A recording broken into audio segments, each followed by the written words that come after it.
Hey, how's it going, everybody? This is BSG Trek Fan 88 here. I'm using my iPhone 5 because I don't want to bring out the 7100 in here. Plus, it's very hard holding that heavy fucking camera. So anyway, this is going to be my review on the AVIC-X940BT from Pioneer. I think I would consider this a mid-level, considering all the new products they have out. It is a double DIN GPS navigation, DVD, CD, MP3 playback capable radio for your truck or car. Now, this is the second Pioneer that I've owned such as this. I used to own a 710BT, which was again their middle radio a few years ago, and absolutely loved it.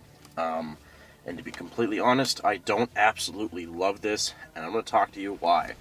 But before I get into the video proper, the biggest complaint that I have about this unit is the fact that the iPod connector doesn't just use the, USB section. It has to use a fucking headphone jack. What's the point of using USB? And literally, I'll show you later, the only reason that you connect the USB is to charge the device, which duh, and to get the info on the display. That is it. Literally, the audio, which is the most important thing, is a headphone jack. Now, sound quality is fine. I mean, it's a car. I'm not expecting it to be uber impressive, but I mean, seriously, that's two wires that I have to run all the way back, and it's a bitch to wire management because all the wires in one are thick. They're heavy duty. But anyway, so let's do the boot up here. So I'm gonna turn my key.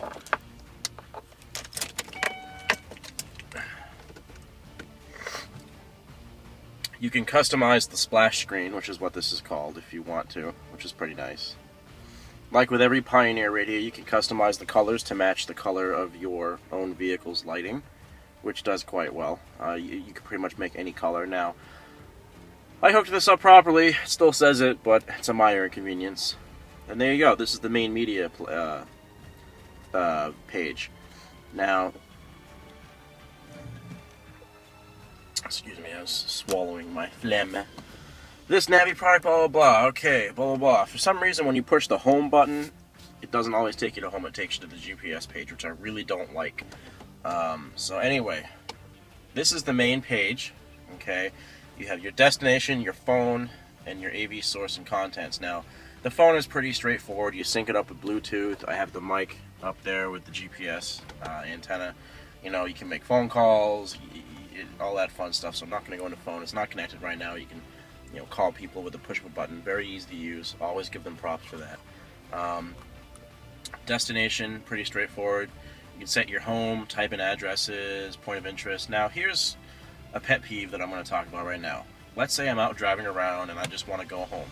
In the 710 that I used and another Pioneer, literally once you push return home, it says, do you want to go home, and you push again, and that's it. Okay? And you can actually turn that off. So literally when you pushed return home, that was it. That was it. That's all you had to do. It starts the navigation. Let's see how many button pushes it takes to return home. Yep, that's home. So let's go home. Calculating. Okay.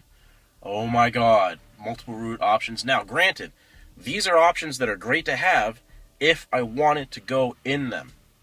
There is an option to go in there, but I don't care about that. I just want to go home. Take me home. You have arrived at your destination. Yeah, because, I'm already here. Cancel route. Yes. Let's go home again. Destination, your favorites. You can save your point of interest favorites. Very user interfaceable. The GUI, the graphical user interface on this is very well done. Around city, which is nice. Banks. Again, if you have a GPS or have used one before, this is pretty straightforward stuff nowadays. I mean, it's 2013. Coffee. I mean, you can customize this screen to have whatever you want on it, which is pretty nice. Traffic, which I don't have the ability to look at because I don't have the little box you have to buy to connect to it. I wish I did, though. That'd be pretty useful to have. But my phone can tell me that if I wanted to. So now, the main reason why I bought the device is because I love using my iPod, and the user interface that Pioneer had on the 710 was awesome. It had like a little iPod screen or iPod touch displays and whatnot. This is it. This is the main page. You have your album art, which is nice. You have your track runtime information. This is actually a big pause button. You push anywhere here and it pauses and plays. But, okay, fine. But I would rather have the ability to drag, you know, to the point of the song rather than having to hold down, you know, the button to skip ahead. So, a little annoying, but I'll get used to it.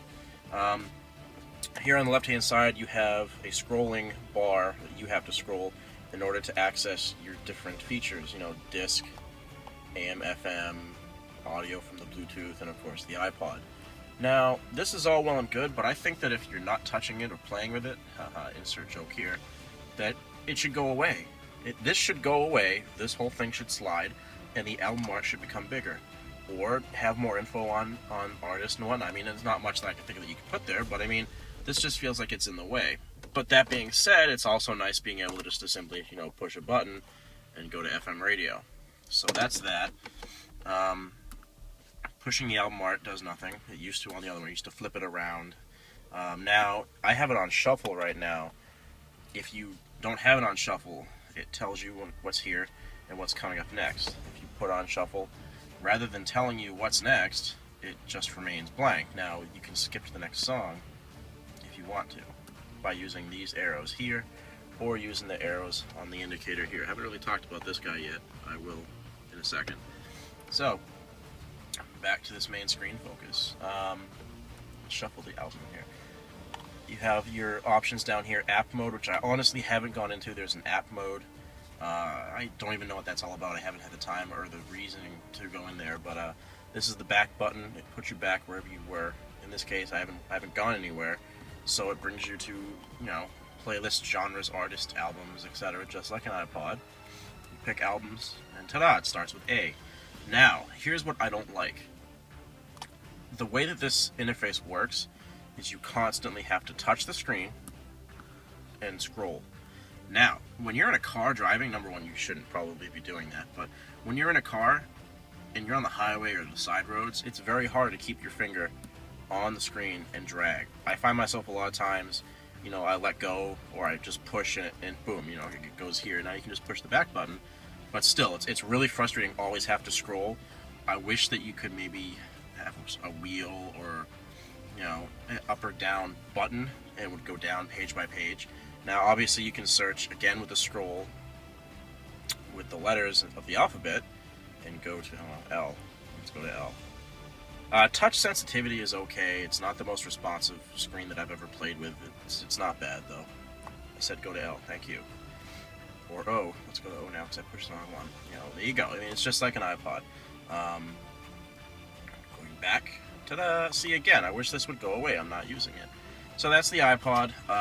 When you're playing something from USB or external hard drive, which you can do, because you can disconnect the iPod cable and it's just a female USB lead. There is no album art.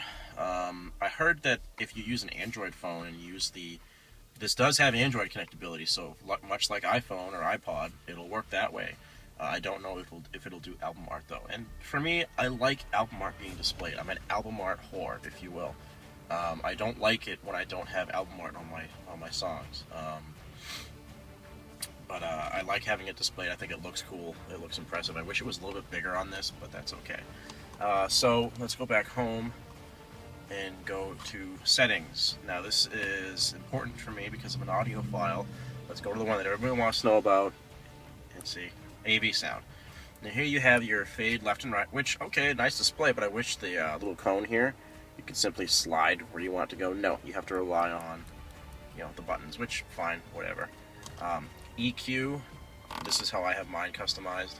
I do have 4 aftermarket Alpine speakers and a 500 watt amp driving a 10-inch sub.